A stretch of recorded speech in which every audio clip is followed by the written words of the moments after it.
तर महाविकास आघाडी आणि महागोंधळ हे समीकरण विधान परिषद निवडणुकीनिमित्ताने पुन्हा एकदा दिसून आलंय। नाशिक आणि अहिल्यानगरमध्ये मवियाने उमेदवारच दिला नाहीये। अहिल्यानगरची जागा काँग्रेसच्या वाट्याला गेली होती।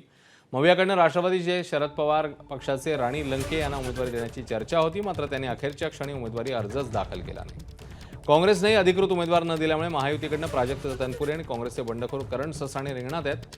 तर दुसरीकडे नाशिकची जागा ठाकरेंच्या शिवसेनेला देण्यात आलेली, मात्र जागा वाटपातल्या तिढ्यामुळे मवियाने इथेही उमेदवार दिला नाहीये। त्यामुळे मवियाची स्थिती दैव देतं आणि कर्म नेतं अशी झाली आहे असंच म्हणावं लागेल। मवियाच्या याच गोंधळी कारभारामुळे 4 ठिकाणी महायुतीच्या उमेदवारांचं पारडं जड झालंय।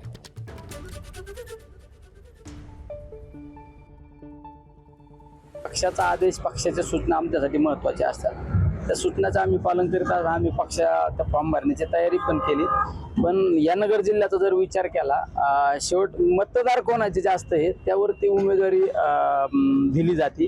त्यामुळं या मतदारसंघामध्ये या अहिल्यानगर जिल्ह्यामध्ये काँग्रेसच्या महाविकास आघाडीचा विचार केला तर काँग्रेसचे संख्याबळ जास्त होतं, त्यामुळे ती जागा त्यांच्या वाट्याला गेली। त्यांच्याकडून ते करण ससाने म्हणून त्यांनी फॉर्म भरले।